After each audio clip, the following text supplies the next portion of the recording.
Good evening, everybody from Starkey Farmstead. Go play. Go on, go play. Just wanted to show you guys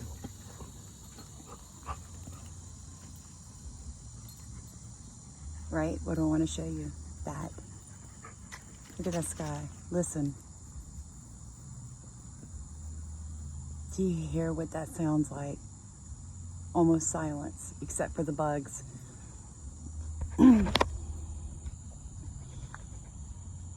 I've been feeling kind of the need to say this to everybody. Guys, we have time. We have time to prep, okay? Don't hoard. Don't be that person that's got 12 packs of toilet paper and 600 packets of batteries. Like, if it honestly gets bad enough that you need that much, the chances are you're not going to be able to keep it. Okay? Because where I live, in the parish in Louisiana that I live in, this was farm country back in the 1960s. I want to say there's an LSU, no, I know it is. There's an LSU thesis that a gentleman wrote, I can't remember if it was the 50s or the 60s, called The Peasant Farmer, okay? P-H-E-A-S-A-N-T, peasant farmer. And it was about this parish. It's amazing. I stumbled across it, like 70 pages long, maybe more than that. But I remember going through 70. It shows you every creek, every river, every landowner at the time, talked about what they farmed, talked about the produce that they produced. We had people out here making molasses. We had people out here making grit mills. We had people out here in timber. We had goat farmers. We had cow farmers, cattle in this parish. Now, there's still only 12,000 people in my parish, but we are now considered one of the most destitute parishes in Louisiana. We have one true grocery store. One. For 12,000 people. One. Right? The nearest Walmart to me is a 30-minute drive either to Amite or to Watson. In a crisis, chances are I'm not going to make it to either of those stores before they are completely wiped out of everything they have in stock, because both of those towns have like 25,000, 30,000 people in the vicinity of that Walmart. Their nearest dollar store to me is like 6.5 miles one way. So you're talking like 10 minutes one way, 10 minutes back, right? Not like a huge deal. I kind of like it like that, me, myself, and I. But the point of this video is I'm fixing to teach you guys something. Where I live has a history of farming. It has a history of people that knew how to survive. In this thesis by the LSU guy that was doing it, the graduate from LSU, the point of the entire paper was to show that when you pulled up, you could not tell from the outside of the property by what was on it or how it was set up or anything, whether that was a black landowner or a white landowner. In fact, and this is, like I said, 50s and 60s now, come on. People lived side by side, black and white. They worked together. You might have cattle, I might have goats. We would trade meat, trade milk, help each other pull in certain crops. They were set up. If the grist mill was down the road, or, you know, the sugarcane, molasses, whatever, I'm still learning all these processes.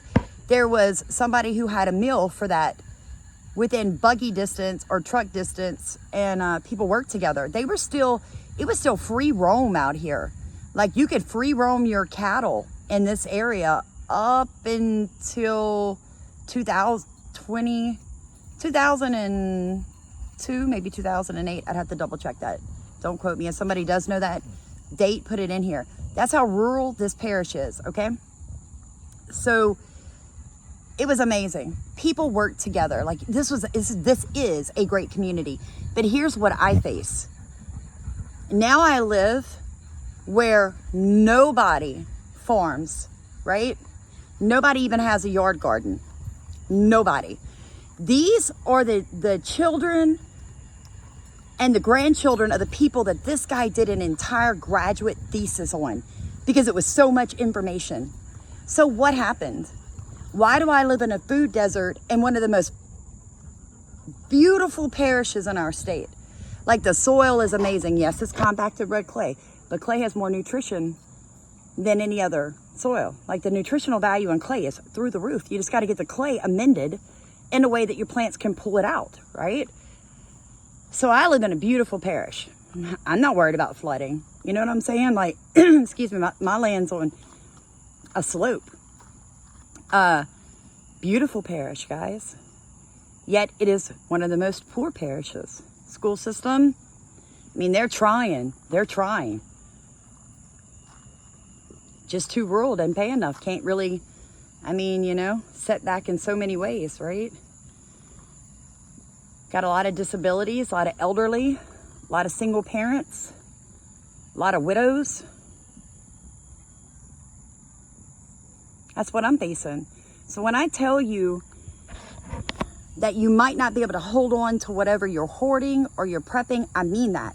Like, there's nowhere to get food around me but me. Okay, let that sink in. Nobody around me is doing what I'm doing but me. The next farm that I know of on a scale, like, yeah, I'm 2 acres, but I produce a lot of meat, a lot of eggs, I have a lot of proteins, I have a lot of vegetables. The next farm would be going almost into Greensburg that does that would have that much in one spot. So how do you protect that, right? Like, what do you do in those situations? So when you see my videos and you don't hear me like freaking out about prepping, I'm really not freaking out about prepping, okay? Because I would have trouble holding on to it anyway, because it would be my neighbors that would need it. I have almost 300 people that live through the woods behind me on one street, one family. There are no gardens back there. There are no cattle anymore, but this was cattle land at one point. So all I'm saying is that, like, we have to educate people, right? We have to educate people. We have to get back to our roots. And we have to remember that it doesn't matter how much you prep, how much you hoard, how much you buy ahead of time. If you cannot hold on to it, because I don't know about you, and my husband busted at me about this all the time, but I am telling you right now, there'll be no children starving around me, flat out. If I have to give that baby the last thing on my property, no children will starve around me, okay? So having got all worked up, because I just broke out in a sweat. Having said that, that's why you're not gonna see me hoarding and talking about spending $600 every week at the grocery store, because I'm not gonna do that. I'm just not gonna do that. So you guys have a blessed night. That's just a little history for you about St. Helena Parish, where I'm located. And it gives you an idea of why I'm pushing so hard, why I say all the time, I was called to where I am, to do what I'm doing, to educate the people around me, to help people get on their feet. Guys, we have to be rowing in each other's boats. I say that all the time too. We really do. So you guys have a blessed night. Sorry, it got dark on me really quick. I thought you would be able to see a little bit longer. So I do apologize for that, but I know that you can hear me, okay? I don't care if you live in a huge city, how you're gonna keep your neighbors from raiding you or people you don't know. So don't make yourself a target, guys. Don't make yourself a target. Don't be a hoarder. Prep, absolutely. Your best way to prep is to learn things like how to make white vinegar from scratch, which you're gonna get a video on that from me and my dad in probably about 3 weeks, because we're fixing to start experimenting when he gets back from Nevada.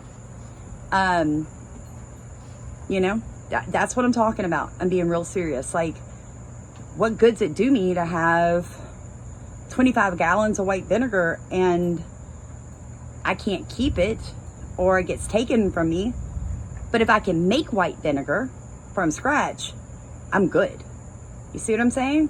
Just nod your head. Yeah. You might not be able to see, but you can hear. So those are things I want you to think about. That's why we're asking you to hang in there and walk these processes with us, right? Because we're going to show you not just how to purchase it and store it.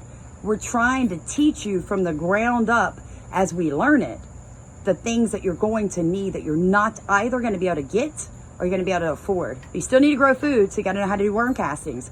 Hence the reason why we have videos on how to sort a new bed, how to run your castings, how to store them, what are they for, how to make, my dad has videos on foliar sprays, how to make a foliar spray out of worm tea. Guys, these are the things that you need to know, because that's a fertilizer as well as a soil amendment. Who cares if fertilizer goes up another $100 for a 20-pound, 50-pound bag? Me personally, I don't care. You wouldn't get my money before anyway. You're definitely not getting it now. We talk about how to make like homemade pesticides and pest deterrents with products that you already probably have on hand. Now, for me, I've got a couple bottles of Dawn put up, but I always have a couple of bottles of Dawn put up because, I mean, I go through it. I go through it, you know? But as for like bleach and stuff like that, I think I have like 1 or 2 gallons put up. Why? Because I can distill. I'm going to learn how to distill my own white vinegar. But I can use distilled white vinegar to clean. It's healthier, it's less toxic, and it does exactly what bleach does. So we're going to teach you those concepts and those principles. You guys have a blessed day. Looks like we might get some rain. Thank you, God. It hasn't rained here in 5 days. Coming to you from Starkey Farmstead.